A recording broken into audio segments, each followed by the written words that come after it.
Достар, баршаңызға сәлем. Менің арнама, менің жаңа сабағыма қош келдіңіздер. Бүгінгі біздің грамматикалық тақырыбымыз бірге қатар қоса септеулік шылаулары. Бірге қатар қоса сөздері көмектес септігіндегі сөздерден кейін тіркеседі және екі заттың не құбылыстың қатар болғанын білдіреді.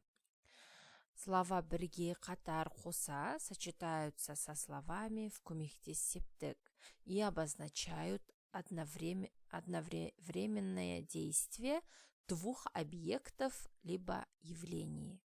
Жасалу жолы. Сөзге көмектес септігін қосамыз, мен, бен, пен және бірге қатар қоса. Мысалы, жаңбырмен қатар суық жел тұрды. Концертте інім менімен қатар отырды. Серік мектепті менімен бірге бітірді. Үстел үстінде алмамен бірге алмұртта тұр. Аялдамаға автобуспен қатар троллейбуста келді. Бірге қатар сөздері бір-бірінің орнына қолданыла береді. То есть слова бірге қатар могут заменять друг друга. Мысалы, мен Шоқанмен қатар омбыда оқыдым. Немесе Мұқан Шоқанмен бірге омбыда оқыды. Мұқан учился в Омске вместе с Шоқаном. Келесі. Ата-аналар балаларымен бірге мектеп бітіру кешіне дайындалды. Ата-аналар балаларымен қатар мектеп бітіру кешіне дайындалды. То есть родители вместе с детьми готовились к выпускному вечеру. Қоса сөзі екі заттың бірдей еместігін, біріншісі негізгі, ал екіншісі оған қосымша екенін білдіреді.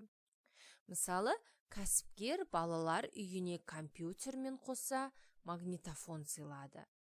Предприниматель подарил детскому дому вместе с компьютерами магнитофон.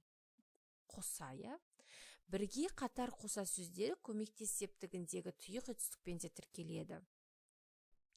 Слово «қоса» обозначает, что одно из двух вещей или явлений является главным, второе – дополнительным. Слова «бірге қатар қоса» сочетаются с глаголами в форме инфинитива в көмектес септік.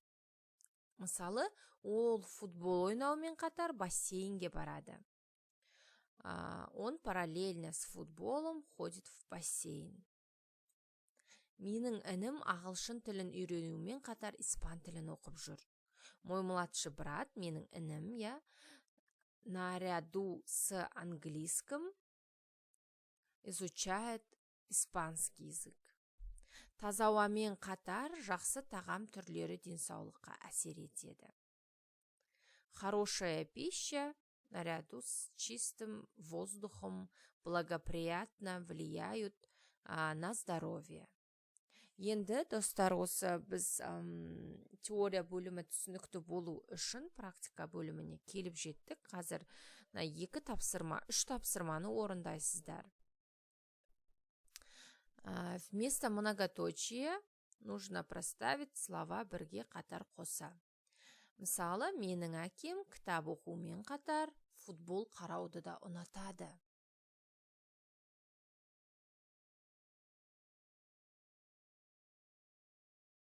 Келесі, біздің ұжымымыз жұмыс істеумен қатар жақсы демала алады.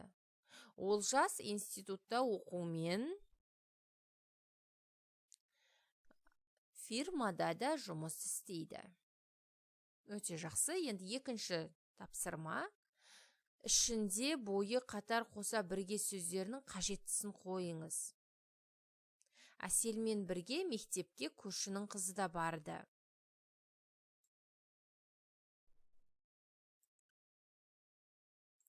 Мына жерге вставьте нужное из слов ішінде бойы қатар қоса бірге. Менің ағам университет бітірді. Бұл жерге бойы деген келеді, Менің ағам 3 жыл ішінде, кешіріңіздер. Менің ағам 3 жыл ішінде университет бітірді. Үшінші сөйлем, Сәуле кесте тоқумен ертегі жазуды ұнатады. Төртінші, дәрігер 1 сағат ауруларды қарады.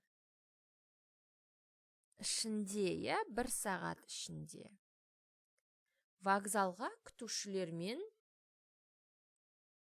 бірге дегенді қоюға болады.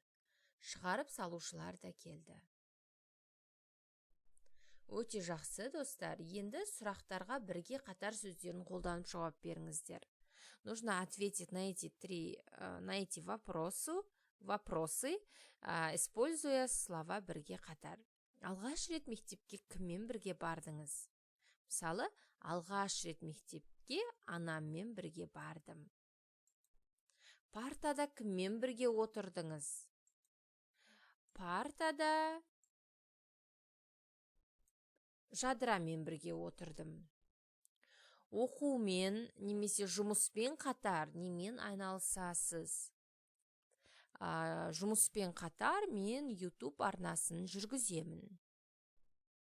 Сіздердің нұсқаларыңыз, достар.